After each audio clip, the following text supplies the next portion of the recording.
Abraham Lincoln যে কথাটা বলেছিলেন যে for the people, of the people, for the people, by the people, এই যে এই ব্যাপারটা, সেটা কোথায়? আমার ডেমোক্রেসি কোথায়?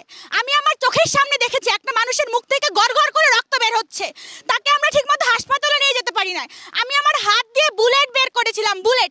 এটা আমার স্বাধীন দেশ, আমার স্বাধীনতা কোথায়? একটা সাধারণ আন্দোলন যেখানে আমরা শুধু মত প্রকাশ করতে চেয়েছিলাম, একটা সাধারণ, একটা নিরস্ত্র আন্দোলনকে রণক্ষেত্রে পরিণত করেছিলেন। এত মানুষ মারা গেছে, একটা 4 বছরের বাচ্চা সে তার বাসায় স্বাধীন না। একটা 4 বছরের বাচ্চা যদি বাসায় নিরাপদ না থাকে, তাহলে আপনি এই দেশে কেন আছেন? কিসের স্বাধীনতা আপনি আমাদের দিয়েছেন? আমাদের গণতন্ত্র কোথায়? আমরা এর বিচার চাই। যেই মানুষগুলো মারা গিয়েছে ওরা প্রত্যেকে বয়সে আমার থেকে ছোট হবে। আমি ঘুমাতে পারি না, আমি ট্রমাটাইজড হয়ে গিয়েছি। আপনি কিভাবে ঘুমান রাতের পর রাত? আমি বুঝি না, আমি ঘুমাতে পারি না, খেতে পারি না ওই বাচ্চাগুলার মায়ের হাহাকার দেখে। আপনারা এর বিচার করেন, যেই বাচ্চাগুলোকে তুলে নিয়ে গিয়েছে ওদের বিচার করেন, ওদেরকে বের করে আনেন, ওরা পরীক্ষার্থী। বিচার চাই।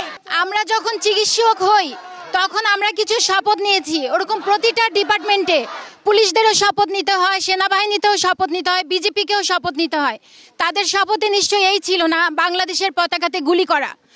যারা বাংলাদেশের পতাকাতে গুলি করেছে, আমাদের প্রত্যেকটা বাচ্চার গায়ে বাংলাদেশের পতাকা ছিল, কপালে ছিল। যারা গুলি করেছে তারা কোনো বাংলাদেশের মানুষ না, তারা হচ্ছে অমানুষ, তারা হচ্ছে দেশদ্রোহী, তারা হচ্ছে খুনি। তাদেরকে বিচার করা হোক, তাদেরকে অ্যারেস্ট করা হোক। আমাদের যেই বাচ্চাদেরকে, যেই ছোট ছোট বাচ্চাদেরকে, স্টুডেন্টদেরকে যাদেরকে অ্যারেস্ট করা হয়েছে তাদেরকে অবিলম্বে মুক্তি দেওয়া হোক।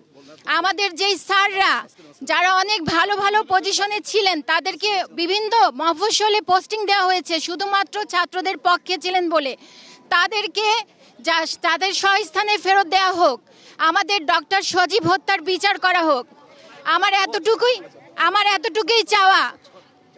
শেখ হাসিনার কাছে, শেখ হাসিনার সরকারের কাছে এতটুকুই চাওয়া, প্লিজ পুলিশদেরকে গুলি করা বন্ধ করতে বলেন। যেই পুলিশরা গুলি করে তারা আমাদের পুলিশ না, আমাদের দেশের কেউ না, তারা দেশদ্রোহী। বাংলাদেশের পতাকার উপর গুলি করতে সে পারে না। আমরা বাংলাদেশের মানুষ, আমাদের বাচ্চারা মারা যাচ্ছে, প্লিজ গুলি করা বন্ধ করুন, প্লিজ। আমরা সারা বাংলাদেশের সকল ডক্টরের পক্ষ থেকে আমরা আসলে একটা ঘৃণ্য প্রতিবাদ জানাতে এসেছি, আমাদের স্টুডেন্টদের পক্ষে প্রোটেস্ট করতে এসেছি। এই যে গত কয়েকদিনে এত এত ফুলের মতো স্টুডেন্ট মারা গেল, মেধা মারা গেল। আমরা কি মেধা বলবো? শুধুই কি মেধা? এরা ছিল আমাদের দেশের সম্পদ, অভাবনীয় সম্পদ। এই মেধারা হতে পারতো না আমাদের বাংলাদেশে একটা মেট্রো রেল, কেন আর 10টা মেট্রো রেল বানাতে পারতো। তাদের মধ্যে থেকে অনেকে যারা মারা গিয়েছে, যে মেধাগুলো মারা গিয়েছে, তারা হয়তো বা আরো অনেকগুলো পদ্মা সেতু বানাতে পারতো, বাংলাদেশের বড় বড় ক্রিম লিডার তৈরি হয়ে আসতো। আমরা তাহলে কি আমরা ভবিষ্যৎ সম্ভাবনায় বাংলাদেশকে হারিয়েছি? আমাদের সম্ভাবনায় বাংলাদেশকে কি মেরে ফেলা হয়েছে? আমরা তার প্রতিবাদ জানাচ্ছি, আমরা এর বিচার চাই। এই যে আমাদের যে স্টুডেন্টগুলোকে মারা হলো, আমাদের ডক্টর সজীবকে হত্যা করা হয়েছে, তার সাইরুন্নেসা মেডিকেল কলেজের ডক্টর সজীব, তাকে ঘৃণ্যভাবে বর্বরভাবে তাকে হত্যা করা হয়েছে। এসবের আমরা, এই জুলুম নির্যাতনের অত্যাচারের আমরা প্রতিবাদ জানাই, আমরা ডক্টর সমাজ প্রতিবাদ জানাই। এবং সেই সাথে আমি বলতে চাই যে আপনারা সকল সমাজের সর্বস্তরের জনগণ, আপনারা সকলে মানুষ হয়ে আসুন, মানবতার পাশে দাঁড়ান। এই যে বাচ্চারা মারা গেল, আমি একজন মা, দিন শেষে আমি একজন মা, আমার বুকটা হাহাকার করে যে কিভাবে এই বাচ্চাগুলোকে কিভাবে নৃশংসভাবে মারতে পারলো।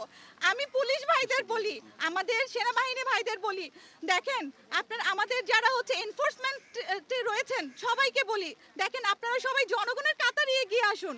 আপনারা নিজেদেরকে মানবতার কাঠগড়ায় দাঁড় করান এবং আপনারা নিজেকে মানব হিসেবে ফিরিয়ে এনে আমাদের সাথে দাঁড় হন এবং আমাদের সাথে একসাথে একত্ববাদ ঘোষণা করে স্বাধীন বাংলাদেশকে আরেকবার স্বাধীন করার চেষ্টা করুন।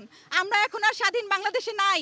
এত এত লাখো লাখো রক্ত দিয়ে আমরা যে স্বাধীন করেছিলাম দেশটাকে, সেই স্বাধীন বাংলাদেশ কি এখন আছে?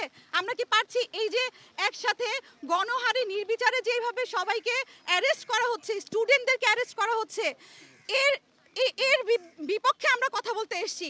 এগুলো বন্ধ করতে চাই প্লিজ। এই গণহত্যায় নির্বিচারে যে সকলকে অ্যারেস্ট করা হচ্ছে, নির্বিচারে গুলি করা হচ্ছে, ছোট ছোট শিশু বাচ্চারাও রক্ষা পাচ্ছে না, ঘরের ভিতরেও আমরা তাদের রক্ষা দিতে পারছি না, সুরক্ষা দিতে পারছি না। সো আমরা এগুলোর বিপক্ষে এসে প্রতিবাদ করব, আমরা সমাজের সকলে প্রতিবাদ করব। প্লিজ আপনারা সবাই এগিয়ে আসুন আমাদের সাথে, আমাদের ছাত্রদেরকে সাপোর্ট করুন।